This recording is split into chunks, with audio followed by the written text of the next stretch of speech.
Forget everything you thought you knew about immigrating to Canada. In 2026, the express entry system is getting a radical overhaul, and your high CRS score might not be enough to save you. Canada isn't just looking to fill jobs anymore. They're looking for leaders, innovators, and strategic thinkers to solve the nation's biggest challenges. Are you one of them? In this video, we're breaking down their new game plan and the exact strategy you need to adopt today. Today, we're diving into something pretty big, a proposed strategic pivot for Canada's express entry system.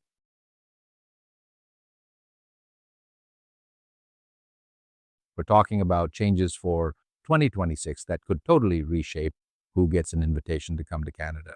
So let's start with the question that really gets to the heart of what's going on here. For a long time, express entry has been about filling jobs that are open right now. But what the Canadian government is starting to ask is this bigger, much more forward thinking question. To really get what's happening, we have to look at the fundamental change in philosophy that's driving all of this. This isn't just some small update. You know, it's a whole new way of thinking about immigration. Okay, so here's the core of the shift. It's a move from being reactive, just plugging holes in the job market as they pop up, to being proactive. The new game plan is to go out and deliberately find the strategic talent that's going to build Canada's future economy. This quote, straight from the proposal documents, really captures just how ambitious this is. And listen to those key phrases: long term competitiveness and national security. That tells you everything. Immigration is now being seen as a tool for building the nation, not just filling jobs. So, who are these strategic people that Canada wants to attract all of a sudden?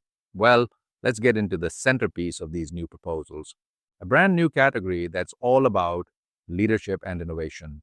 The proposal is to create a dedicated stream for three very specific high value groups: senior managers, top tier researchers, and skilled military recruits from allied countries. So let's look at the logic and the reality check for each one. But this is where things get really interesting. We need a bit of a dose of reality here because the government's own analysis points out that not all of these ideas are standing on equally solid ground. First up, senior managers. We're talking about the C suite execs, the experienced leaders who are supposed to come in and really drive productivity and innovation inside Canadian companies. So the thinking is that bringing in top leadership is a strategic investment, but the reality check is, well, it's a little mixed. While some data says the market is balanced, there's a really compelling counter argument. Immigrants are way underrepresented in management roles. So this stream could be a tool to fix that problem directly. Okay, next target group is top research talent. The goal here is to give Canada's innovation ecosystem a major boost. But this proposal, it comes with a pretty serious warning label. The rationale makes sense, right? Stimulate growth. But the reality check is stark. It turns out the problem isn't a shortage of researchers in Canada. It's a critical shortage of private sector R&D jobs for them. And that's the crucial point. If you bring in more brilliant researchers, but you don't have the jobs for them, you could be setting these highly skilled people up for failure and underemployment. And for that reason, this is probably the most controversial part of the whole plan. All right, so finally, we get to the most clear cut, most well supported proposal of the three: recruiting skilled military personnel from allied nations. And this number is exactly why the Canadian Armed Forces is facing a massive, well documented shortfall of up to 16,000 members. This isn't some future problem, it's a crisis happening right now. And this really highlights the difference.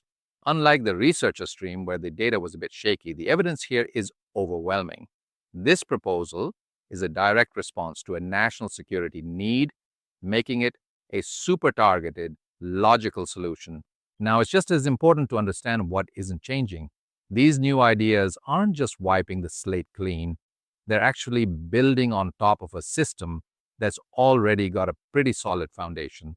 So, all those category based draws for healthcare and skilled trades, they're going to continue. That popular two-step path of getting Canadian experience on a work permit first, still there. And this is huge. French proficiency is still the single most powerful tool in your toolbox. It remains the biggest advantage you can have. Okay, so with this new, more competitive era coming, how do you position yourself to succeed? What does all this actually mean for your personal strategy? Your strategy can really be broken down into four key steps. First, see if you're a fit for these new streams. If not, double down on the foundational categories we just talked about. Third, and this is critical, you got to adopt a new mindset. And finally, of course, stay informed as we get closer to 2026. You have to start thinking like the Canadian government. It's not enough anymore to just list your skills. You need to frame your entire profile as the answer to a specific high-level problem that Canada is trying to solve. And just remember this timeline. Right now, we are just talking about proposals. We are expecting the final official announcement on these 2026 categories to drop in the fall of 2025, with everything getting rolled out in the new year. So you have time to prepare, but not forever. So we'll end with this thought to help guide your strategy. In this new game, it's not just about your score anymore. It's about the story your profile tells and whether that story is about how you can help build a nation.